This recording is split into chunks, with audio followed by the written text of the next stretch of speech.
Good evening. I'm Ron Burgundy, and this is what's happening in your world tonight.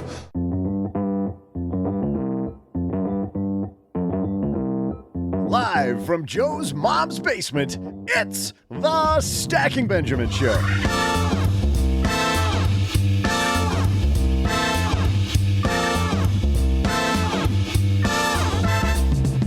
I'm Joe's mom's neighbor, Doug, and are you ready to get real about long-term planning? Because I'm getting serious about my 5-year plan to save up strategically, to buy a tanning bed. But I'm just warming up to that idea. Here to tell us some red-hot stories about how a better plan makes a difference, we welcome the author of More Than Money, Real-Life Stories of Financial Planning, Taylor Schulte. For our TikTok Minute, we teach you all about trusts. In our headlines, it turns out $1 million in your 401k may not be enough. Are you kidding me? Hopefully these guys are going to explain. And we'll throw out the Haven Lifeline to a lucky Stacking Benjamins listener. And then I'll share some bookish trivia. And now 2 guys who know how to get real about planning. It's Joe and O-G-G-G-G.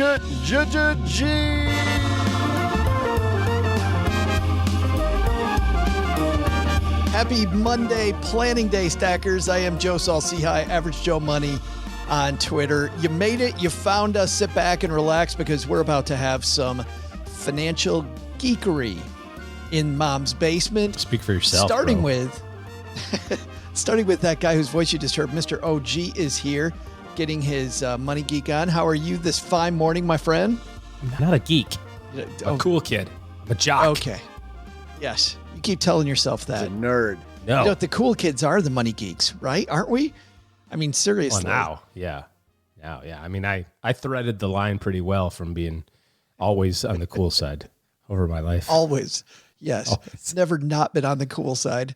Nope. And Doug, you're interested in today's topic because of your 5-year plan for the tanning bed. Got that ready to go? It's taken a long time to flesh that plan out, but I think it's well-founded. I think you and I can maybe go over how to timeline out that goal like I talk about in my book. We've got certified financial planner Taylor Schulte here talking about real stories. Yeah. What a sketchy dude. Taylor Schulte is. You're going to love this guy, everybody. There are some members of our team who feel that Taylor is above average in the looks category. I'm really skeptical about this, but there are members he is quite dreamy who just go gaga. He's a California kid and product of the system. Let me put it that way. He is. Well, unfortunately, we're audio only. Maybe people can check out our YouTube. Maybe this is a reason for people to check out our YouTube channel. Yes. Finally, like I wasn't going to go to YouTube, but Taylor Schulte's going to be there. Taylor's Google on searches for Taylor just spiked. Yeah, Dr. McDreamy. Yeah, he's dreamy. He's coming up, but before that, we got a great headline TikTok minute. So why don't we get this thing started? Hello, darlings.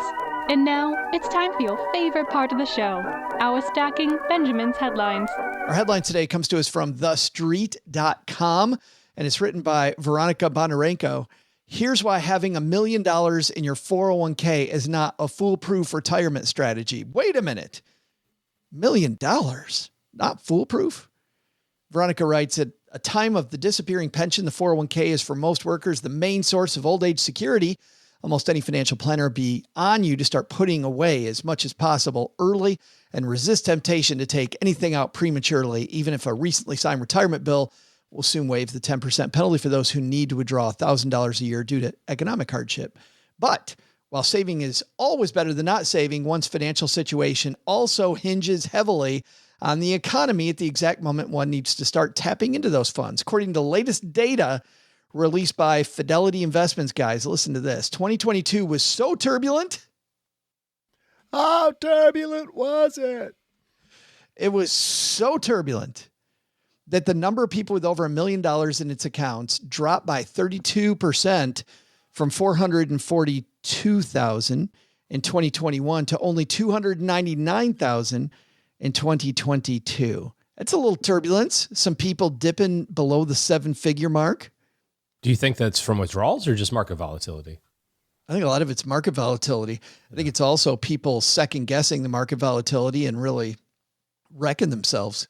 Yeah, and then we've seen other stories about how people have behaved or did behave appropriately during, the market downturn. The thing that the author talked about there, as far as retiring into an unlucky time, that's really the big risk when it comes to retirement, right? You get to the number, whatever the number is that you've calculated, and let's just say it's $1 million, and you plan on living on 40,000. So you've done the math and you say, that's great. And I hit $1 million and I retire. Well, you haven't given yourself any wiggle room, right? So you retire January 1 of 2022. You have to have a plan for being unlucky during those first couple of years of retirement, because you can't, there's no space to account for a 20% decline like happened in 2022. So you have to have a plan in advance for what are we going to do if the market doesn't behave the way that we expect it to or hope to, in that first couple of years. Because if it does, if the first couple of years are fine, then you're golden, because you would have built up that safe zone. Yeah, but that brings up the other problem that you see a lot more often, OG, is somebody gets to retirement, right? And they're like, I'm retired now. I don't need the stock market volatility. So what I'll do is I'll just take it all out. Yeah, I mean, I don't see that as much or hear about that as much, especially over the last 15 years, because the market's done so well. So that hasn't been a move, but that's probably more detrimental. But I would say even worse than that is the combination of those things, right? Retiring, not doing that, and then having it go down 20% and then doing it. You know what I mean? Because then you eat the minus 20 and you never have an opportunity to recover it. And you're permanently kind of on that downside. Yeah, I think there's a fair number of people listening too that don't understand what you're talking about. $1 million, and I can only spend $40,000 a year. Don't get me wrong, $40,000 a year for a lot of our listeners, nice lifestyle. But you think $1 million, and then you think 40,000, those seem to be two different conversations. It's just based on the research that was done in the 80s and 90s about a safe withdrawal rate. And there's some discussion going on as to whether or not that number is closer to 5 or is it really 3. The fire community has the different kind of finger the wind things, right? Do you want to be lean? Do you want to be fat? So you want to withdraw a little bit less percentage. PHAT. Yeah. Do you want to have a little bit thicker lifestyle, I guess, fat lifestyle? So you're going to withdraw a little bit more, but you need a little bit more to be able to pull that off. There's also some evidence to suggest that earlier part of retirement is a higher spend time than the later part, right? It kind of bottoms out. And then as you get toward the end of your life, when significant healthcare costs come, that's another increase. And so, it's very dangerous to kind of just use rules of thumb when it comes to planning, because everybody's going to be a little bit different. But that 4% number is kind of the generally accepted finger in the wind guesstimation of, if I have this, then I can take this out in year one and add inflation to it every year. And it should last. We've got Taylor Schulte coming up, obviously, who's going to talk about the importance of making your own plan and how that's worked for a lot of people. However, if you're looking for that number, these kind of average numbers drive me crazy because they really talk to nobody. However, that gives you a starting point. Yeah, maybe. Northwest Mutual estimated the average retiree now needs $1.25 million to retire comfortably next year. 1.25. And if you get to 1.25, then I think that makes that $40,000 lifestyle more locked in, because to your point, you've got this, and people go, whoa, $250,000. That's a ton of money for wiggle room. But you think about that, that's 25. 10 grand. Yeah. If it goes down 25% though, the market goes down 25%, market goes down 20%, market goes down 20%, you're back at $1 million. Yeah. The solution to this is just to ensure that you have enough money in an emergency fund to fund the market decline. And this really just boils down to not making a bad decision when things don't go your way. The market's going to do what it's going to do. You can't control what the end of the first year of your retirement is going to look like in terms of market performance, but you can control how you behave. And so over your lifetime, you've dollar cost averaged in.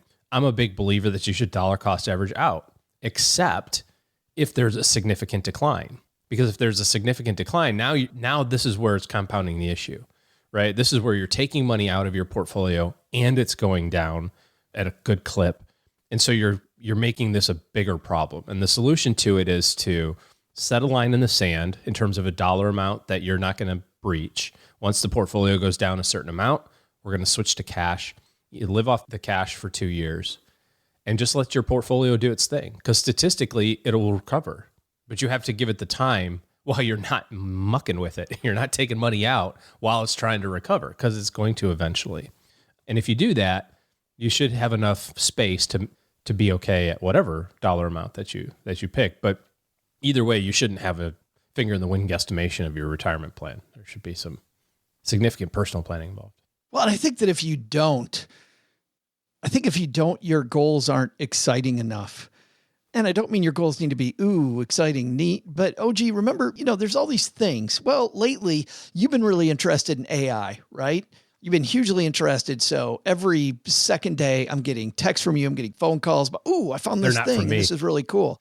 And this is, they're from your new minions, but you are super interested in this.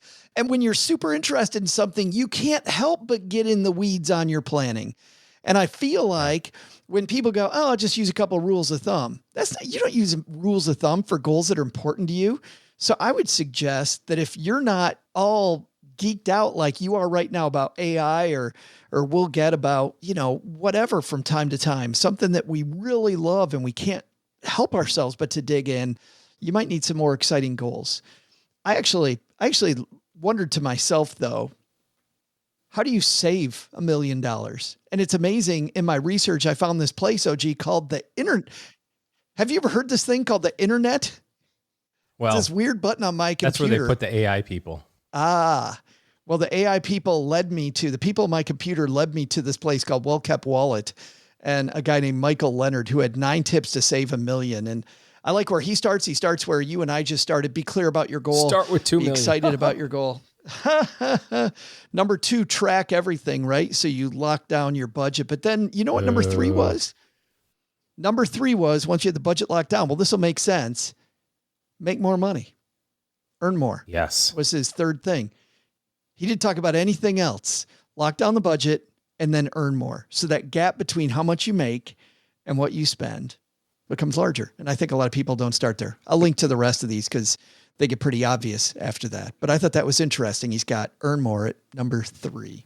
Start early. We'll link, in fact, not just to that, but to everything about saving $1 million in your 401k, this Fidelity study, this piece from the street. We'll do a deep dive in our newsletter, the 201, always free, unsubscribe at any time, but we give you links to everything, not just from this headline, but that we talk about on our Monday, Wednesday shows the day after. On Tuesdays and Thursdays, you'll get the 201. Plus, from time to time, you'll get when we're going live in the basement. StackingBenjamins.com/201. Hey guys, time for our TikTok Minute. This is the part of the show where we shine a light on some tomfoolery, as Mom says, happening on the Ticker Talker. Doug, do you think that today the Ticker Talker is going to treat us right? Or is it going to maybe not be so much? Yeah, no, I think we need to restore balance. I think our producers and the brain trust that we have behind the scenes picking these things realizes we got to go serious and get something really valuable. So that's what I think is going to happen in a couple seconds here. We're going to get some serious brain nuggets. Brain nuggets? Brain nuggets. That just conjures up a not so great image, does it? I got to say, I've never thought in terms of brain nuggets. Brain nuggets. Get dipping sauce with them, and they're awesome. I don't even know if a brain nugget's the good thing or the bad thing. So are you saying this is good or bad with a brain nugget? It's. I said it's going to be great. All right. Well, let's see. This is something that Tina from our team found on TikTok last week. So your trust is all done. How do we get your bank accounts into it? I'm elder law and estate planning attorney Erin Solomon. I help families here in Michigan with their estate planning. Once you have your trust done, you need to take a copy of it over to the bank. If you have a binder, if your attorney gave you a binder, bring the whole binder with you. Sit down with one of the bankers and let them know that you want to put all of your accounts into the name of your trust. Now, if the bank tells you that you have to close your accounts and open a new trust account, don't do that. Just add your trust as the beneficiary on the accounts. Then when you pass away, it will pour into your trust and avoid probate the same way. Additionally, the bank may ask you for a tax ID number. Understand that while you are alive, your trust will use your social security number so that you don't have to do a separate tax return, unless your trust is irrevocable. Sounds like, oh, gee, she doesn't know what she's talking about. I mean, I really think that things like the guy who is second guessing whether you get dessert or not probably knows a lot more than she does. I mean, that was all factually correct. I don't know that that's necessarily the process that's the most efficient. Well, I think it just brings up a great problem. And by the way, thanks to Tina for pointing that out. And the problem is, and I was being sarcastic, so I apologize that may not have come through. I'm like, it sounded pretty good. I actually thought it was very good. Like, wait a second. What didn't I hear? He just didn't want to give me the satisfaction of predicting that it was going to be good. Sarcasm. She might not travel as well as I think, but no, the problem is a lot of people pay OG for these expensive trusts. To her point, they pay for these trusts, they pay a lot of money, and then they never, once they leave the attorney's office, they got that big old binder, they don't do anything with it. And the trust does not matter. None of that great estate planning matters if you don't get it funded. So that's what she's talking about, right? Yeah. I mean, specifically around the bank accounts, it's rather unnecessary to put the bank account in the ownership of your day-to-day bank account as a trust. In fact, that will probably cause more headaches than it's worth. But the idea of having it be the beneficiary, the trust be the beneficiary of that account is super important. So a question for you on funding those accounts or designating the trust as the beneficiary. How granular do you need to get in the mechanics of that? Like, do you need to specify bank account numbers and routing numbers, and all of that stuff so that it happens automatically? Or can that all happen after the fact? Does your lawyer execute on that stuff? Or like, how specific do you need to get there? Well, I mean, it has to be pretty specific. You have to, each institution is going to have their own process for designating a beneficiary on an account. And so, some of them you can do online. Some of them, like she said, you have to go to the bank and get what's called a payable on death or a transfer on death on those bank accounts. So you would have to write, the neighbor Doug revocable trust as a beneficiary. It has to be pretty specific. Sure. All of those things you just described are at all the institutions that are holding your money. You got to point all of those to the trust. You don't have to do anything on the trust document side to receive the money, right? Nope. Okay. Thanks for pointing that out for us, Tina. If you've got a TikTok minute that you'd like us to highlight, email me, joe@stackingbenjamins.com, and I'll be happy to take a look, and maybe we'll hear your contribution to the show. Hey, coming up next, Joe, just say it. Just say it. It's not that hard. What? 4 words. What? You were right, Doug. I mean, come on. Is it that hard? High five. High five. Here, let me high five. Let me high five you. High five. Way to go, man. Good. You had a 50-50 shot and you won. Nice work. And you're in on the planning meetings for these episodes, so you might have had a head start as well. just saying. Coming up next, certified financial planner Taylor Schulte isn't just dreamy. He, in 2014, launched Define Financial. They are a team of award-winning CFPs who specialize in retirement and tax planning for people over age 50. Oh, I finally made it into his wheelhouse. Yes. They help clients reduce taxes, invest smarter, retire on their terms. Listen to this about our good friend Taylor. His company's been recognized as the number 3 independent financial advisor in 2021. We'll ask him why he wasn't number 1 by Investopedia, and a multi-year award-winning wealth manager in San Diego Magazine. He's a columnist for Kiplinger, host of Forbes Top 10 retirement podcast called Stay Wealthy, in reference to Mr. Ron Burgundy.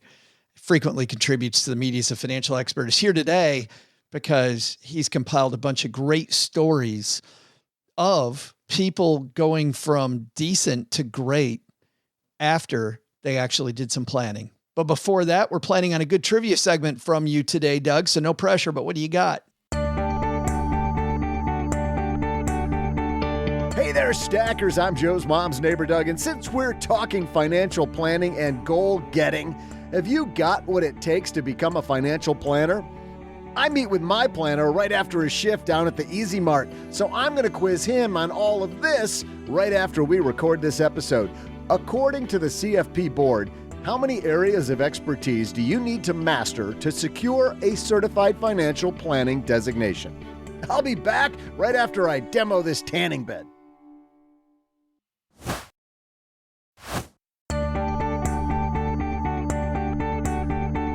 Hey there, stackers. I'm Goal Crusher and Vitamin D Sponge, Joe's mom's neighbor, Doug. I just looked up this answer, and it appears my Easy Mart affiliated planner may have a different designation, because when I asked about his standards, he's only got 3, and they are as follows. Offer the customer your lucky lottery numbers and see if they bite. Number 2, upsell some smokes or a Slim Jim along with that Code Red Mountain Dew. And the bathroom is always out of commission. And you gotta say, dude, sorry about that. But today's trivia was about something different, apparently. Financial planning standards. How many parts of today's CFP board exam are there in total? Well, if you guessed the crazy 8, you're correct. According to the CFP board, the 8 principal knowledge domains are, deep breath, professional conduct and regulation, general principles of financial planning, risk management and insurance, investments, tax planning, retirement savings and income, estate planning, almost made it, and psychology. Get them all? You're amazing! Maybe way more amazing than my man down at the Easy Mart cash register. So, here to help us apply all of those financial planning principles, it's Taylor Schulte. And I'm super happy he's back with us in Mom's Basement. Mr. Taylor Schulte is here. How are you, man? I'm doing well, Joe. Happy to be in the basement. I heard Peter Lazaroff was here recently and trashed the basement, so I'm here to clean it up for you. That's good. Well, Peter, of course. You can't take Peter anywhere. And why is it the guys that always look so neat and well-dressed and well put together and manage lots of money that end up being the guys that tear the place up? Like, why are they? Yeah, I'm not sure, but don't associate me with Peter. And people that don't have any idea about the inside joke here is that Peter is like this super nice, super well put together, nice guy. But speaking of nice guys, man, nice job on this project. Taylor, why you and why this project? Like, tell me about how this all came together. Yeah, well, my co-founder with the AGC, it's a private community for financial advisors, Justin Castelli. Justin Castelli and I kind of came up with this idea with the community together to write a book. We've got amazing financial advisors, about 170 advisors across the world, actually. And we all, collaborate and help each other out. And we often talk about how there's kind of this misconception about what financial planners do. A lot of people think financial planners just, trade stocks and bonds. And so there's a lot of misunderstandings and misconceptions. And we thought, how cool would it be for us all to come together as a community to write a book? And so we have 30 authors that came together and each contributed a true story, an inspiring true story to this book to show people the value and the power of real financial planning. So it's been a really fun project. On top of it all, we all agreed not to make any money from this project whatsoever. All net proceeds are being donated back to the profession, back to making access to financial advice easier, to pro bono financial advice, to improving diversity within the profession. So it's just been a really, really rewarding project that started within the community and has just kind of grown from there. Let's dive into some of these stories. Well, and actually, even before we do that, you begin your introduction to the book with a quote. And I want to ask you about this. You say there's a textbook answer, and then there is your answer. What does that mean? So often we talk about these textbook answers. Somebody has a question, should I buy mutual fund A or mutual fund B, or should I do a Roth conversion this year, or what types of accounts should I be contributing to? And I think it's important to address the textbook answer first. Let's talk about what the textbook answer is, and then let's have a real conversation with that client or potential client about what the impact of pursuing that recommendation is. And I always like to say that there is this textbook answer and then there is your answer. And as long as your answer doesn't put your financial plan in jeopardy, I'm here to support that. And so it really kind of helps to drop the guard and start to have a real conversation about money and what the purpose of pursuing these different strategies are. There's a lot of different ways you can say it, but that's typically what I say, especially, on my podcast, when I talk a lot about these kind of nerdy financial planning topics, people start to think like, well, if I'm not doing it exactly the right way, I'm failing. And that's not necessarily true. And there's some great stories in the book, one by Rita Chang talking about Social Security. And, this textbook answer is to delay Social Security to age 70. And she shares a really cool story about her client who took Social Security right away at 62 and had real reasons to do that and the positive impacts of doing that. It is so exciting to hear that, because I feel like for most of us, half the reason we listen to shows like yours or like Stacking Benjamins is because of the fact that they feel like the temperature's so high, right? I got to get this right. And I think it's reaffirming to hear a guy like you say, it's okay to have a different answer. It's fine it's even fine, Taylor, I think in most cases to mess this up a little bit. Yeah, absolutely. Yeah, we are going to make mistakes along the way. I find that making mistakes is important. There are learning lessons in there. So yeah, I think it's okay to give people permission. Now, it is important to highlight that this is not an excuse not to do the hard work, right? I followed up by saying, as long as it doesn't put your plan in jeopardy, I can support it. But there are situations where the textbook answer, whether it's making more money or saving more money or fixing your investment allocation, sometimes that is the answer that you have to follow. Well, there's so many stories here, but I want to dive into just two of them. You open with a story from financial planner Michael Kelly. First of all, let's talk a little bit about Michael. Tell me a little bit about Michael Kelly. Yeah, I mean, Michael is one of our fantastic financial advisor members in the AGC. All of us in the AGC are collaborators. We want to help each other. Michael is definitely one of those guys. And yeah, he wrote an amazing chapter that really resonated with me. He talks about his clients, Josh and Christina. And I think this is really, really common, I think with your listeners as well, where, hey, look, I'm doing well. I'm making money. I'm saving money. In fact, I think I have more money than I need, but I feel like I'm maybe missing out on opportunities. Like I don't know what I don't know. And so that's one thing that really resonated with me in his story. In addition, talking about, he doesn't use the word, but I use making work optional. It's like, I don't want to know that I have to work. I want to know that I have the ability to stop working or pursue something that's really important to me. And then I can make an informed decision once I know that. So making work optional kind of comes out in his story as well, which I really appreciated. So Josh and Christina work in the tech industry. They are highly compensated people. And what immediately I think about is that these people have a lot of responsibilities. They have lots of stock that they're given every year. Clearly things are going in their favor. They work their butt off all the time. What was resounding to me, Taylor, at the beginning of this is that when I hear people in the online community, when I moved over from being a financial planner to just doing financial media, the thing that I hear all the time now is, you're smart enough to do this yourself. And I look at Josh and Christina in this story, and immediately I'm like, these are two tech executives. Of course they're smart enough to do this themselves. Like they could easily do all this themselves. It is frustrating because I think that's the wrong question. And I feel like Josh and Christina kind of get it right by saying, I need to have some people in my corner. Like, even though I'm a smart person, I got to have some VPs in my, but like vice presidents of financial planning in my corner. Yeah. Yeah, I equate it to a lot of different things in life. It's like, I could mow my own lawn, I could do my own taxes, but it's not necessarily where I want to spend my time. I'd rather watch a movie with my kids on the weekend or take them golfing than do yard work. And so I hire somebody to go ahead and do that for me. It's not that I can't do it. It's just that I want to spend my time differently. And then to your point, there's also, I'm sure that a professional landscaper is going to do a much better job taking care of my yard than I will, or a professional CPA. So there are ways to optimize. And again, to Josh and Christina's point, they're like, we don't know what we don't know. We know we're doing well and we're saving money, but what more can we be doing to optimize what we're currently doing and put ourselves in the best possible position? Which I think brings up a good point. There are a lot of unknowns in life. And we talk about this textbook answer and we run all these projections and a Monte Carlo analysis. But, between now and end of life, there's going to be a lot of things that happen that we cannot plan for, that we cannot predict.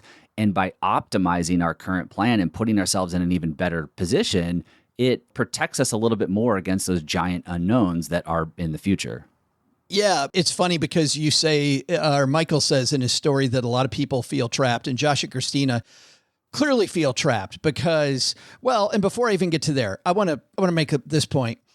Michael writes that they have three choices.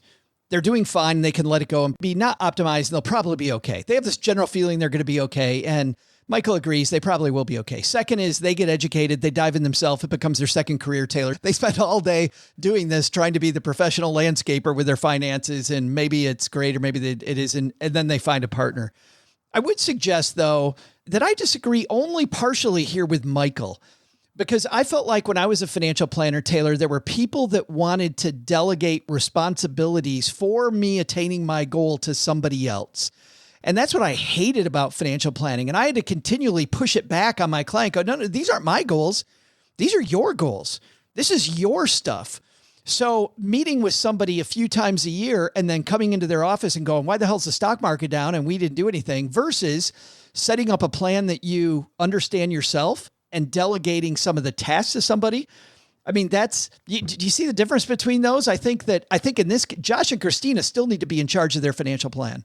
I think you bring up an excellent point. I almost think about financial advisors, financial planners as accountability partners, right? You know, having that person in your life to make sure that you actually take action and do these things.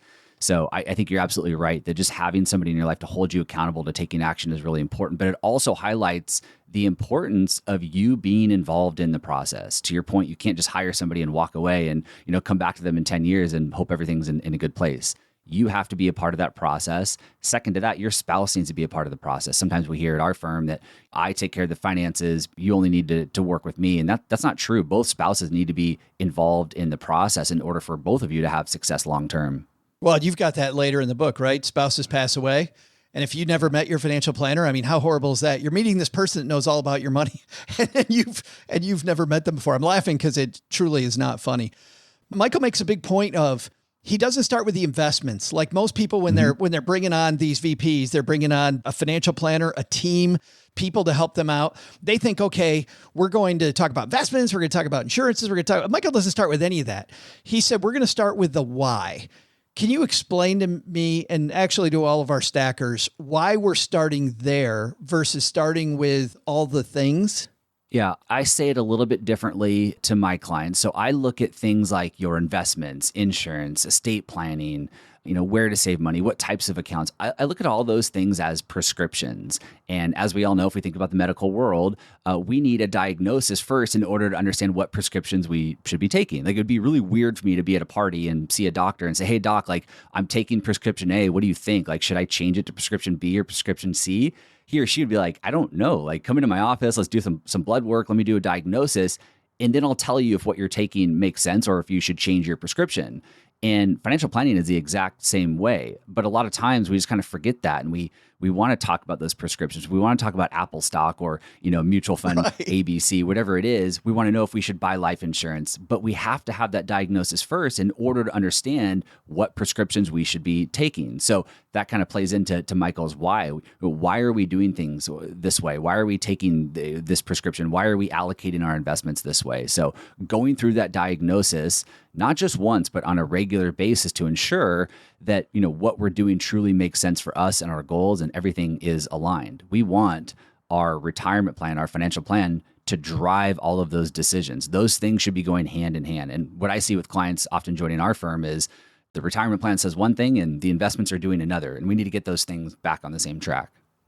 Well, it is interesting you say that because I just used the CEO analogy. And as I'm listening to you talk, Taylor, it also goes hand in hand with that analogy, right? If I'm the CEO and my VP just comes in with all these things that I don't think are broken, like the plan doesn't make sense unless we start with where the hell's the company going?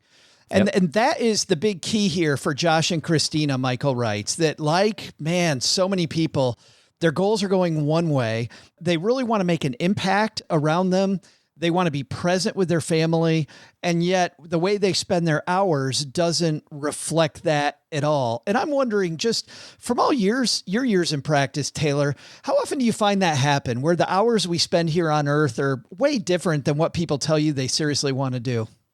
Yeah, I think it happens all the time. And I think it's hard to think clearly about how you want to spend your time and the things that you want to do without really understanding where you're at, where you're headed, and if you're on track. And what I really enjoyed about Michael's chapter was as soon as they had that information, as soon as they clearly understood where their finances stood and how on track they were to reach their goals, then they could take a deep breath and make a really informed decision about how they want to spend the rest of their life. And ironically, you know, as much as Josh and Christina talked about, you know, doing something different professionally, once they had that answer, they actually just stayed doing what they were doing. Right, we find that all the time. Again, once you give somebody permission to say, hey, look, you can retire if you want to retire. You don't have to work. You have made work optional. Then you see this like sigh of relief and they're like, oh, well, I actually love my job and I want to actually continue doing it. But it's only when they know it's on their terms and not somebody else's. It was so exciting to read. Christina wants to work maybe with startups instead of this big company she works with. She feels handcuffed because they're constantly giving her more and more stock. And so she's watching these handcuffs. And Josh surprises everybody by saying, I don't know, maybe I want to go into fitness. Like, I'm so tired of being in this leadership role. Maybe I want to go do something totally different, which Michael says he was jesting a little bit, but there's some truth there that he's just kind of tired of the grind.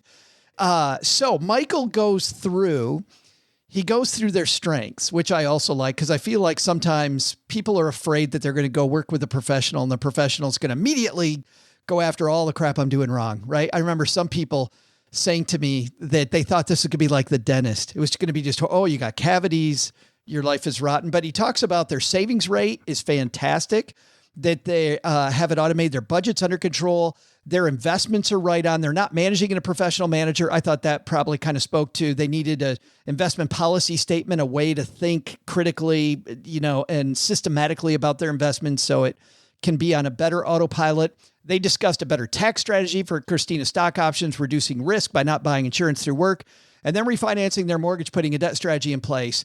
Sounds like a great financial plan, Taylor, which is why I just monologued there and didn't ask you a question. The place where I move forward was when he goes, but that's table stakes. That's not really, that's all fine. And that's what we think a financial planner is. And I literally, I was so excited when I read that, because this is a well-rounded financial plan, Taylor, but it has nothing to do yet with Josh or Christina. It's absolutely right. I took note of that as well. I love that he said that. And again, I think it falls into the misunderstanding and misconception of financial planning. When most people have exposure, when people have exposure to real financial planning, they realize that, yeah, we should have done all of this stuff, 20 years ago. It is table stakes. These are all things, going to a doctor and getting your blood drawn and having a physical once a year. Those are table stakes. But too often in the wealth management world, and this is changing, rapidly, but, historically it was just about, buying stocks and bonds and, talking about the markets and making predictions. But real financial planning is table stakes for those that really want to achieve their goals. And one thing that I took note of in his chapter is what he said. He said, money is a tool, not the goal. So many people are chasing money and saving more money and how much money do I have? But money is just a tool to achieve those goals. Money is not the goal. And the goal, then back to your original point, was they want to feel like they're not trapped. And he showed them that they could make 25% less money and they're not trapped. And you already gave this away as well, Taylor. They stayed at their job, but they don't feel trapped anymore. They can make this move whenever they want and it'll be fine. And so it wasn't so much about making the move as it was to know that they had the ability to make the move and know that they're running things optimally. It was so good. Yeah. Knowledge is power. I think of the same way too with like budgeting. Everybody hates budgeting. I say, you don't have to go on a budget. Just understand where your money is going. Once you know where your money is going, then you can make informed decisions about how you spend your money. And I think it's the same thing with their situations. Like once you understand where you're currently at, you can take a deep breath and take a sigh of relief and then make an informed decision about how you want to spend your time. It's so funny because I was thinking as you were talking about the budget analogy, I use lots of tools. I experiment all the time, because of the podcast. I'm always having fun. I like Cube Money. I like Tiller. I like all these different things. But, our best budget for Cheryl and I, Taylor, is just the weekly meeting we have, which is just purely a discussion about how we spent money last week, how we're going to spend money next week. How do you and your spouse budget? Yeah, funny enough, me being the financial planner in the household, my wife would always look to me as like, how much money do we have? How much money are we spending? Are we doing okay? And I just got kind of tired of that conversation with my wife and that dynamic. So I hired a professional bookkeeper, and she sits in between me and my wife, and she categorizes all of our expenses, and she puts reports together for us every single month that then allows my wife and I to sit down and have a knowledgeable conversation about where our money is going. Not only that, but my wife raised her hand and volunteered. She wanted to be a part of that process. So she works directly with the bookkeeper to categorize things and, make sure everything looks good. And then we sit down and have a conversation around it. And, now my wife just has full transparency around money, where money is and how it's being spent. We can sit and ask ourselves like, hey, Taylor, you spent $1,000 last month playing golf. Like, is that something you value? Do you want to continue doing that? I'm like, yes, please. But it does allow us to have much more effective conversations, and it's kind of just removed a lot of the friction and maybe some animosity there. Oh, absolutely. No, very much so. That's so interesting. That's really cool. I want to skip to later in the book, a financial planner and a woman who's been on the show a couple times as well, Stephanie McCullough. We'll get into this person in a second, but tell us a little bit about Stephanie if you don't mind. Yeah, Stephanie's just a great person all around. She's a financial planner out in Pennsylvania. She primarily, specializes in working with women or, people going through these major life transitions, which is what she writes about in the book. But yeah, Stephanie's somebody who believes in just collaborating and helping people and doesn't view other advisors as competitors, and just an all around great person. So I really enjoyed her chapter. We'll do a case study next then, Taylor, on Cassandra and Stephen. Tell us about Cassandra and Stephen. Set the story up for us. Yeah, it's hard to remember every detail in the book, but I know, Cassandra unfortunately became a widow. Her husband predeceased her.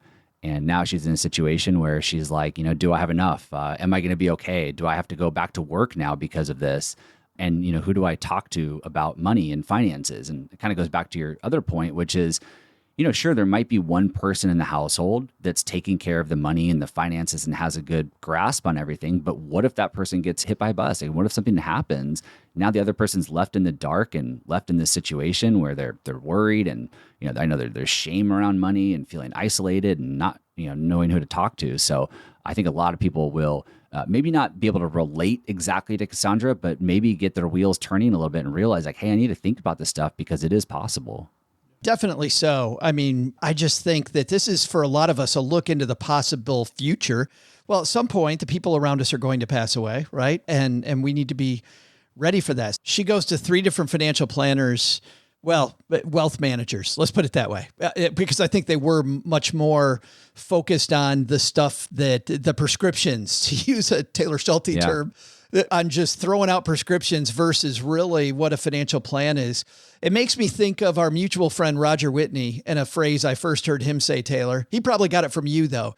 So probably. I'm sure Roger's out there stealing all our stuff. Yeah. I know. What a loser that guy. Roger said, whenever somebody leads with product and not process, you should run. And Cassandra is frustrated because she's gotten product not processed 3 times in a row, and she's kind of let it go. But then she gets hooked up with Stephanie, and she's got a few problems in her life. First one is she has this son, Daniel, that has a learning disability, and everybody thinks that Daniel's just leeching off of her, Taylor. And I know we all have these situations that we're not going to talk to our friends about. I'm not going to tell people what, my son's diagnosis for XYZ. And so her friends are giving her this advice and really don't know exactly what's going on. She wants to tithe to her church. She has dual citizenship, UK and US. She doesn't know, do I have enough money? Should I move back to the UK where for her it might be cheaper, but all of her friends are here? Like, her situation, Taylor, is really complicated, to go through 3 advisors before she finds somebody who's empathetic is really difficult. How would you, Stephanie doesn't really go into this. How does somebody shorten this process so they don't get Cassandra finally reaching Stephanie on try number 4? There's a beautiful trend happening in this profession right now, which is financial planners recognizing the power of becoming specialists, right? Historically, and when I got into the industry, you kind of just worked with anyone and everyone, and you were more of a generalist. More and more advisors like Stephanie are becoming specialists and learning how to have these types of conversations with people like Cassandra and having the expertise to solve her very specific problems. Again, we can draw the analogy to the medical world or even the legal world. Like, you're not going to go to a personal injury attorney if you need an estate plan done. So I think part of it is working with a specialist that has an expertise in helping people just like you and knowing how to have those types of conversations. So I think that's a really big part of it. I also think, and I really want to drill this home because it is important, that leading with the products. Sometimes it's really hard to evaluate financial advisors and know if they're truly the right person you should be working with. And I think you should think about that. If the first conversation is about products or prescriptions, you're probably not in the right place. Again, if you met a doctor for the first time and they started to tell you what to take, you'd be scratching your head saying, how does this person know what I should be taking? They haven't asked me any questions. They haven't, done a diagnosis. So in just about every profession, every industry, in your line of work, whatever line of work you do, you're probably the same way. You're probably not handing out prescriptions or leading with products. So I think the fact that advisors like Stephanie are getting more and more specialized and they know how to have these conversations productively is just making a huge impact on people. And I love watching this trend develop right now. What surprised me with the first 3 advisors that she has, they talk condescendingly to her. They constantly encourage her not to spend her money. And the first thing Stephanie does is helps her with her son. and helps her son get, not even her, Taylor. She's working on her son's financial plan with Cassandra, which really takes a huge weight off of Cassandra's back. And then when it comes to the UK, which is problem number 2, she has Cassandra and a friend go visit the town she might want to live in and actually start to get some prices. I was talking to a listener of the show recently, and they were talking about whether they remodel or whether they go buy a new house. Yeah. And I encourage them to go let's talk to a builder and let's go meet with a realtor and see what the difference is between those money-wise. And let's, get out there and actually look. I feel like this financial plan she has now is truly much more of a partnership than what she got from these first 3 people. In fact, during Stephanie's whole time, does she actually talk about wealth management? Yeah, I mean, I think it comes up naturally, and it highlights the importance of what real financial planning looks like. Cassandra needed a decision-making partner, somebody to kind of think through these problems with her, having somebody kind of hold her accountable to doing these things. Maybe she thought about on her own going to UK to visit this town, but having Stephanie say no, go and do it, empowering her to make these informed decisions. So, naturally, I think having those conversations and taking that role in a relationship, it allows for those financial conversations to just happen more fluidly and naturally. Although she probably didn't say it directly in her story, I know those conversations are happening. They're just much easier once you have that space to have those real conversations. Yeah, and the cool thing here is, to your point, they are happening, but it's all background because it's not about the money like you opened up with. And it's not a textbook thing. Working with your son Daniel's financial plan is not the textbook answer, but it certainly is Cassandra's answer. Right, exactly. I have one more thing, which was really cool. There's a little bit of know yourself here too, Taylor, and working with your advisor to set things up specifically for you. I love this. Cassandra didn't want to call anybody about getting her money. She didn't want to be shamed about her money. She didn't want to, she didn't want to ask permission to go after her own money, but she also didn't want to have it all available. So Stephanie sets this up where she's going to get a distribution, like automatically money's going to hit her checking account. And then she has this checkbook, kind of this hidden checkbook where there's something big. She just has the ability to write a check. I feel like sharing that stuff with your advisor is something we also gloss over when we just talk about wealth management. Hey, Taylor, I'm a spender. Like, I need to hide money for and by the way, this is totally me talking to you. I am totally a spender. If I have any money on me, Taylor, at any time, I will blow the hell out of it. So we need to set up a plan that's based on that versus somebody else who you might work with might be completely frugal. I'm so glad you brought that up. And I'm so glad that you highlighted that it works on both ends. The types of clients that we work with, they have more money than they can spend. And the type of person it takes to amass great wealth is not the same type of person that's great at spending money.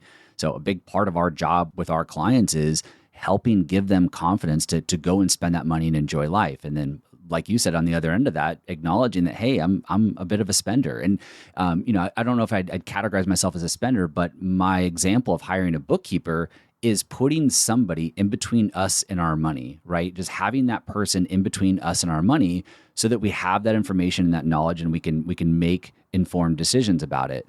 But I think the hardest part here for financial planners in Stephanie's position is to create the space to allow somebody like Cassandra to feel comfortable enough to say that, right? Like that's not easy to come out and say, like, I'm a spender, I need your help. Yeah. So creating the space to have that vulnerable conversation and be able to trust somebody like Stephanie to say that to. And that's not easy. That takes a real skill for Stephanie to be able to create that space for somebody to share that.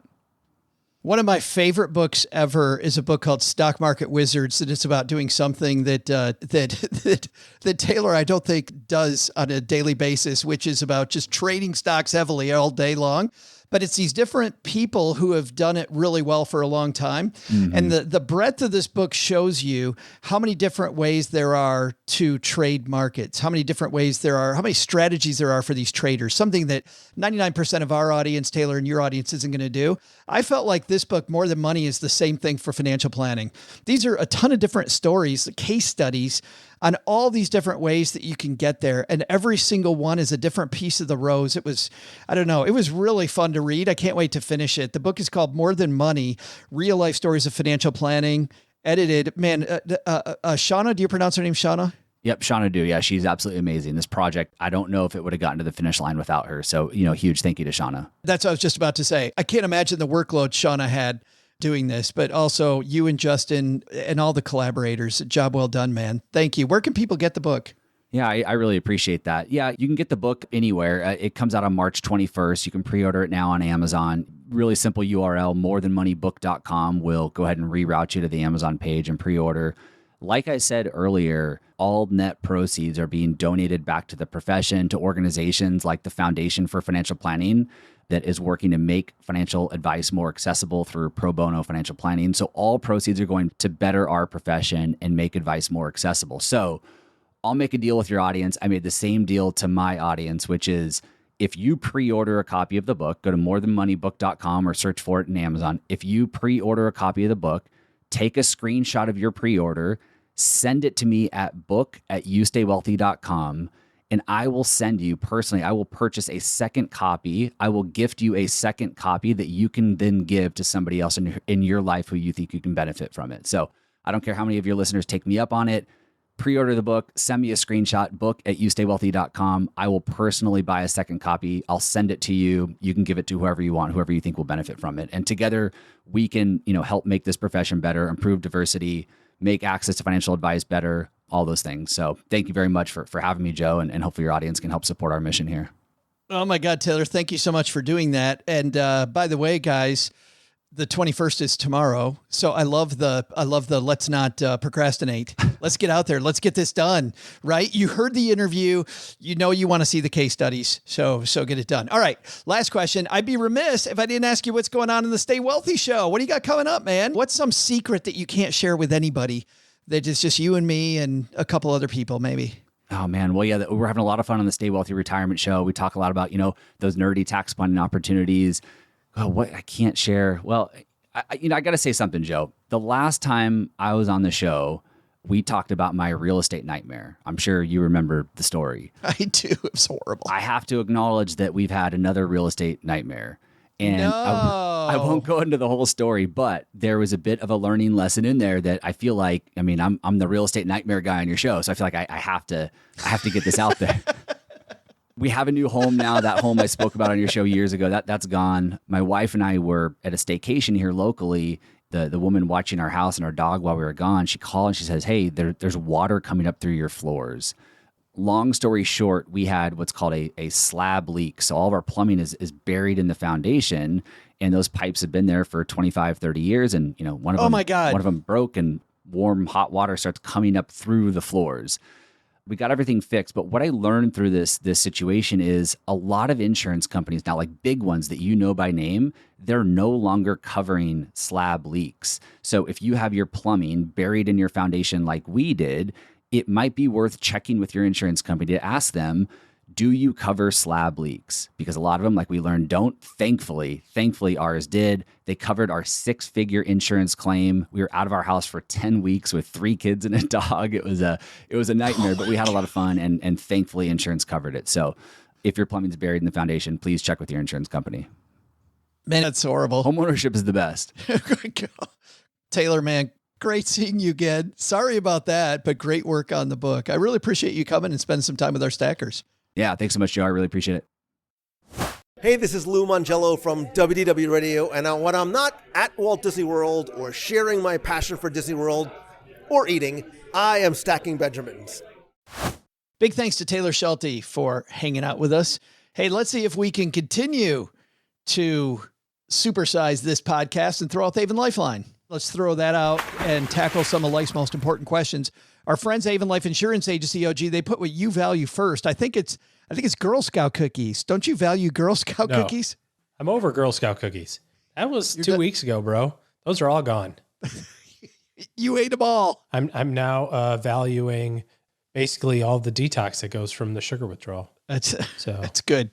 Well, it's probably better to go get a insurance physical now. Than yes. It would have been. Than it would have been. Glucose test is back to normal. Do they have Narcan for sugar withdrawal?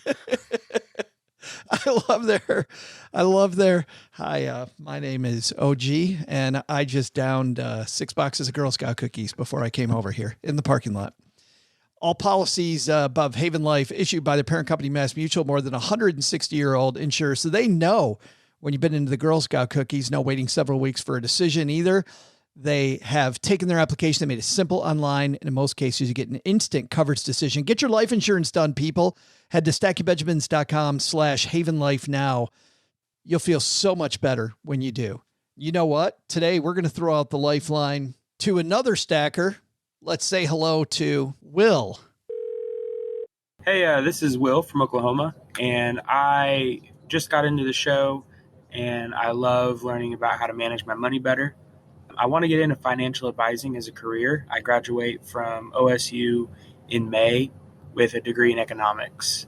I don't have any professional experience due to a long story I don't really want to, I'll spare you from, but I have some personal experience just for my own financial gain and retirement.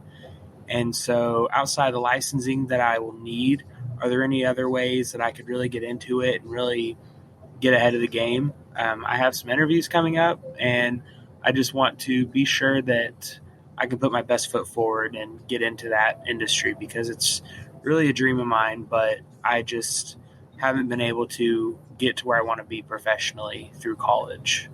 So thank you. Hey, thanks for that question, Will. And you know what, OG?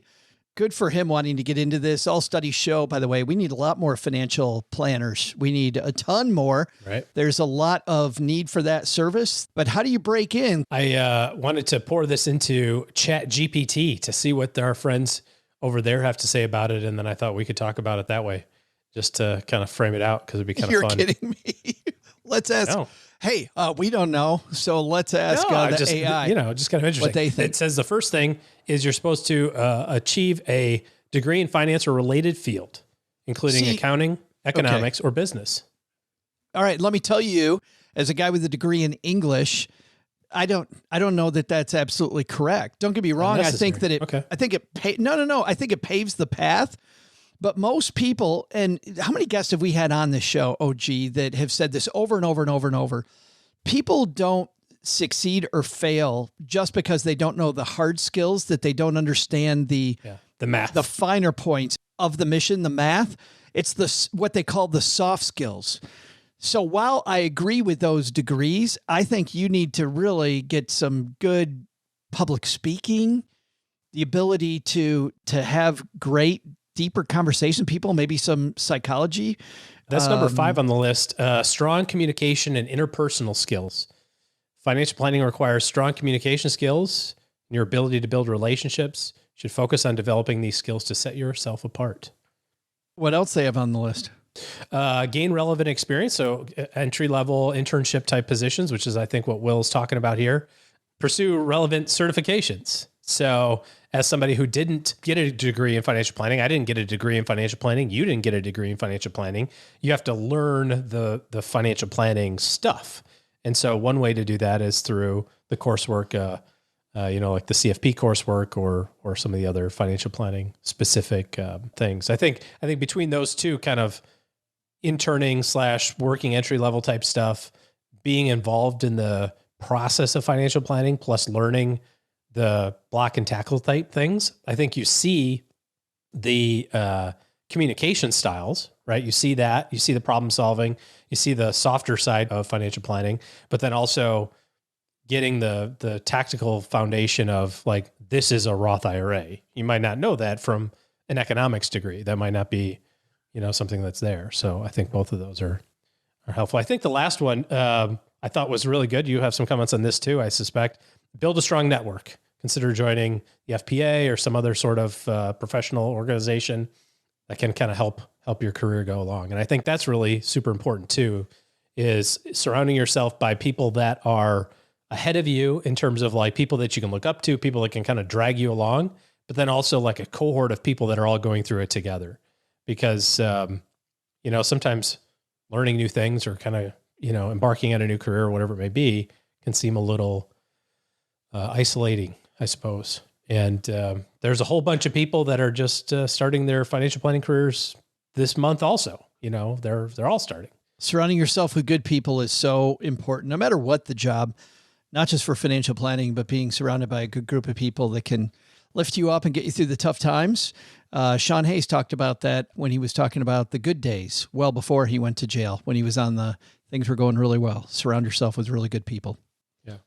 I think there's a lot of coping going on during your first year as a financial planner, especially if you are going to be responsible for bringing in new clients. I think the marketing aspect is incredibly difficult. So I know, OG, different than when you and I started, there's lots of ways to get involved in an organization where you don't have to do that part. Now, the bad news is that is generally the highest paying position because it's the hardest to do. Bringing on new clients is it's the lifeblood of any organization. So that's going to pay the highest, but you can watch some skilled other people do that and learn those by being maybe their right-hand person while you get the other skills and help them get ahead. I think that opportunity is far more available today than it was when I started. Yeah. And you talked about somebody that was in your training class that was all upset that he wasn't getting the $1 million accounts. Right. And I think, at some level that's also, that kind of sort of happens now even, especially because there's not as much focus on professional firms who already have a robust client acquisition program going on, and you're an associate and you just kind of show up and they plug you into the role. You're like, why am I working with 25-year-olds who are saving $100 a month in their brokerage accounts when the guy across the hallway is talking about these really cool clients that he's working with and these cool problems that he's solving? It's like, well, that's because you're new. you have to get there. You have to, even people that graduate, I think, with financial planning degrees still have a lot of life experience to get through. So, I was talking to my kids about this the other day. I think the biggest differentiating factor, he was talking about how to have this as, his best foot forward or whatever, like, how do I separate myself, is I want to hire the person that is going to have the most effort. My kids were talking about this in a sports scenario about some stuff that was going on at school. And I was like, your coach doesn't expect you to get every pop fly. Your coach doesn't expect you to get every grounder, the ones that are out of reach. The coach wants to see you giving a lot of effort to trying to do it. The major league people strike out. The major league people miss balls. It's just going to happen. But if you go, well, that one looks too far for me, so I'm going to stand here and watch it go over my head, that tells me that you really don't have a sense of what's going on. So if you're looking to set yourself apart in the hiring process, I want that hiring person to know that I want to be the person that they can count on. I want to be the person that will do everything in the business that I can help out with, because I want to absorb all of that information like we were talking about before. I think this is a great point, no matter what job you're going after, OG. I think this is huge. I think too many people wait for the boss or the organization to set the curriculum for them to learn about what they have to do. And when you set the curriculum and you set the pace and you ask for more responsibility, whether you get it or not is kind of irrelevant. But how great is it for your boss to have the employee come up and go, you know what? I'd like to take on more. I'd like to see if I can do this. I want to try to do something new. I want to be on this team. Like when you've got people that are asking you for more stuff. And the cool thing is let's say that the boss doesn't understand that, because there's bad bosses out there. Even if they don't, the experience that you get from setting your own training regimen, setting your own agenda, and asking to do more, that experience is absolutely fantastic and will translate. You'll find better bosses if you're out there doing all the cool stuff. I remember there were a bunch of people when I first started with American Express that were always talking about, well, this thing that's, 6 months away, this thing that I could do later on, these opportunities coming on. And I remember Tony used to say, same guy, by the way, that told James in my story on Monday that, we don't give the big accounts to the new guy. He also said, do great work today, and that will take care of all your problems. Do phenomenal work right now in the moment. Forget about 10 days from now. Forget about 5 days from now. Do great work right now, and doors will open. Yep. And I was 27 then. I'm 55 now. That is not wrong. That's even more right now. Like looking back at my career, when I focused on doing a better job of the thing right in front of me today, doors open. Mic drop. I want to say one more thing to Will. Will, you mentioned that, you don't have a lot of experience in the area, and you said, well, because of stuff I don't want to get to. You're just finishing college. You want to give yourself a little grace. Yeah. It's all right. I noticed that too. Yeah. It's going to be fine. Don't put a lot of pressure. Don't put so much pressure on yourself, be the person I think that OG talks about that wants to take on more, and that will overcome the lack of experience in the past. I would find it odd if you had a lot of experience that you didn't want to talk about. That would be, I have tons of experience. I don't want to talk about it. like, wait a second. What's going on? A background check. I'm out. Yeah. Yeah. Not good. Thanks for the question, Will. We haven't had that question in a long time. And I love it when somebody wants to get into this business because we need more people.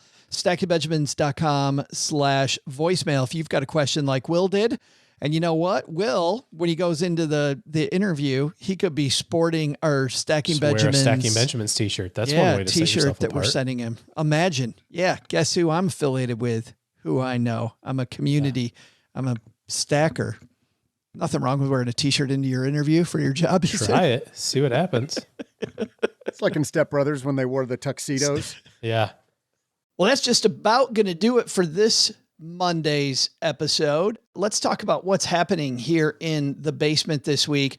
If you want to stay on top of all the channels where we're talking money, you can get our welcome guide. That's the place where we show you all the different places, like our Instagram channel where we go live each week. We also are on YouTube and the Fireside app. If you'd like to ask your own questions of our Fireside guest, that is on Thursday at 2 p.m. Eastern, 11 a.m.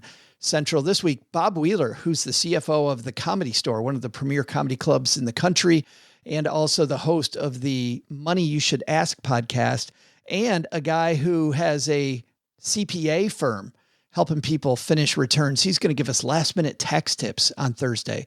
So bring your tax questions for Bob Wheeler on Thursday. We're going to record a little something for the podcast with Bob, and then you can ask all the questions that you have. It's a really good time hanging out live with our stackers. There's much more, but go to stackingbenjamins.com/welcome, and that will give you the guide to all the different channels that we help people out with their money.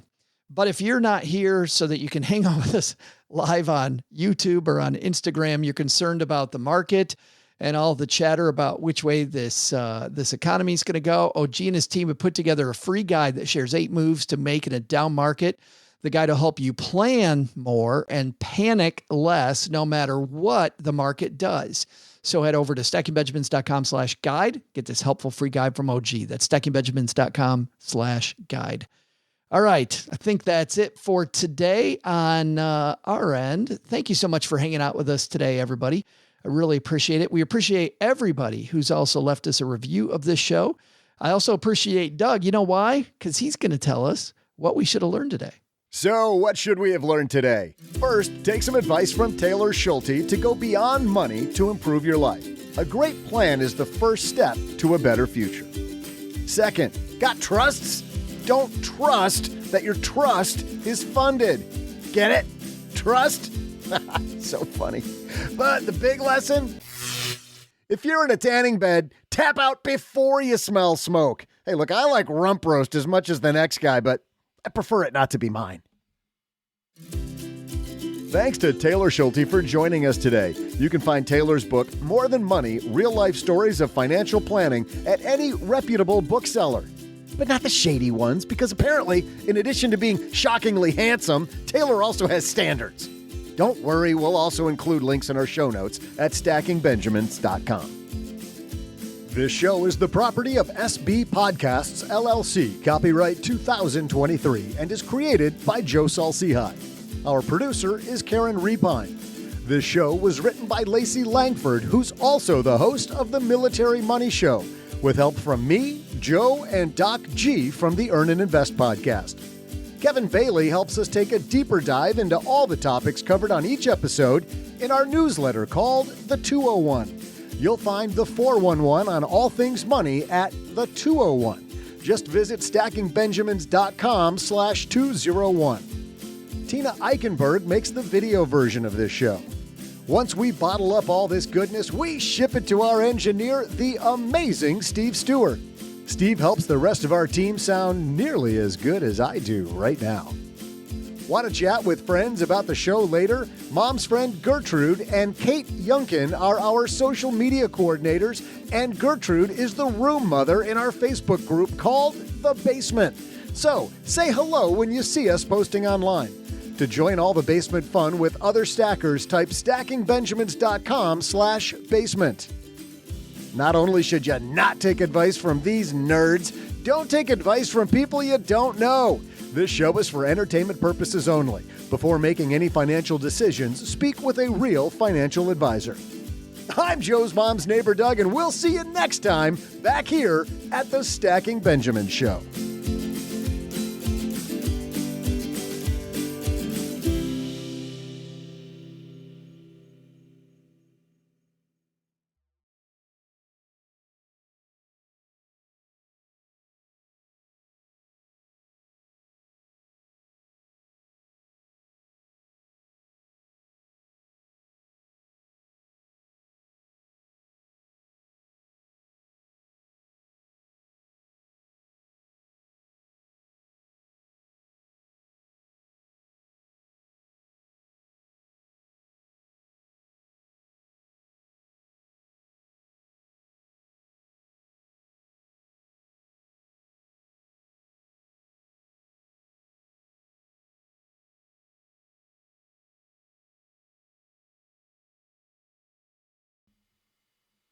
Was a guy who really likes football, and I'm getting more and more intrigued, OG, by the NFL as the Lions get their act together. Isn't it weird how I wasn't a huge fan of the NFL when the Lions sucked, and now I'm like, oh, this might be a good league. They're sweet. There might be some good stuff happening here. Yeah, now that my Lions might be, you know, but how many times have we said that? I mean, seriously, we're all originally from Michigan. Who's had this thought before? Every time I hear myself even saying this out loud, I'm like, what the hell are you doing? God. My dad used to sit in his blue chair and get so upset at the Lions every year. Dad, they haven't done anything since the year you graduated from high school. Why do you have expectations that they're going to do anything different? But every year we all fall for it. Well, I heard about this movie, which was produced by Tom Brady, by the way, and loosely based on a true story. Well-known film director. Yes, very well known. But I'm like, really? Tom Brady in movies? This might be interesting. So what could be better than an NFL story based on an experience we haven't seen before in any movie about the NFL? Of course, what was the Oliver Stone movie? Any Given Sunday? Remember that? The inches we need are all around us. So many great lines. But anyway, I love all these different stories about the NFL. So, but what about one based on four women who might be over 80 years old? We went to see it yesterday because it's leaving our theater. This has been out for a while. It's called 80 for Brady. By the way, I even like how the trailer spoofs the NFL. I'm going to play just the beginning of the trailer here before we have a listen, but check this out. Now it's time for the 80 for Brady starting lineup. Lily Tomlin, Wayne State University. Rita Moreno, PS 132. Sally Field, Birmingham High School. Jane Fonda, college dropout. The 80 for Brady trailers. They go only. Talk about this. We talk about a college education. Maybe four of the best known older actresses working between Sally Field, Lily Tomlin, Rita Moreno, and Jane Fonda. One college degree among the four. Yeah, and where's that college degree from? Yes. Speaking of Detroit, way to go, Lily Tomlin. Yeah, good stuff. But we went to see this film, and let's listen to a little trailer. Game's about to start. Oh, there's Tom. Oh, what a beautiful man. I like Gronkowski. We know, Trish. We've all read your Gronk erotica. It's not erotica. It's fan fiction. Very sexy fan fiction. Aren't you tired of the same old boring lives? Let's go to the Super Bowl. The Super Bowl is no place for four old women. This could be Tom's last one. He's almost 40. That's like 80 in people years. Yeah, we're 80 in people years. I just really need this trip. I can't believe we're actually here. Taking this one. He's cute. So you don't have any tickets? How much for four? 10,000. 10,000? Well, I have a 20 in my strap-on. That's a fanny pack. If you wear it like this, it's a strap-on. Wow. Hearing Sally Field talk about her strap-on Might be one of the reasons why I thought this was going to be a movie a lot like Wild Hogs. You guys remember Wild Hogs with John Travolta, William H. Macy, Martin Lawrence, Ray Liotta was even in that movie. I thought that movie was hilarious. So, did you see that movie? I know Doug didn't see it. And Tim the Toolman Taylor was in it, I think, too. That's right. I forgot that too. Tim Allen also in Wild Hogs. So I thought, okay, You're cool. right up your alley, Doug. It's kind of the theme of that movie should speak right to you. You should download Old men it. on motorcycles. Yeah, having one I last think he's drive. referring to the Hogs. No, I was definitely referring to the one last hurrah before you just sail into the sunset. All of your advanced stages. Why would that appeal to me? You feel like I'm ready to kick it? Do you know? Have you talked to my doctor? I've seen your diet. I thought this was going to be, hate to bring you back to this movie, but I thought this was going to be the same. Turns out that it wasn't. It was a lot more of a heartfelt movie. There were some laughs. It was very much just 100% just a feel-good movie. I laughed my way through it. Luckily, this movie is not wonderful, so it was short, meaning I think it was a movie that knows what it is, and it did it very well. It just hit all its points. They try to go to the Super Bowl. They figured they devise a way to get there. They all have different things that have happened in their life. It is actually hilarious. You heard this in the trailer that Jane Fonda's character writes Rob Gronkowski fan fiction that they allude to is very much pornographic. And then when she meets the Gronk later on, and Ron admits that he carries it with him everywhere he goes, and he's like hugging it up to his chest. That might be one of the funniest moments of the whole. I'm glad you gave it away. Of the whole movie. I saw it in the trailer. I think it's even in the trailer, but you see it again in the movie, and it still is very funny. Just an 80-year-old woman writing erotic fiction about her and the Gronk. So a movie that I would definitely give a solid B plus to. You know what kind of movie this is, OG? If you're on a plane and you like football and you like a different take on just football, and you're looking for a movie to get you from Little Rock to Chicago on the whatever flight, and just when you land, you got a good feeling and enjoyed it. Of course, Tom Brady makes an appearance as well. That is a very specific set of criteria that you have to watch this movie. So if I'm ever on a flight from Little Rock to Chicago, this is the movie for me. Okay, got it. Nick, taking notes. Does it just so happen that I'm making that flight tomorrow? Maybe. I don't know. Maybe. Yeah. But anyway, a mildly thumbs up with those conditions. I really liked 80 for Brady.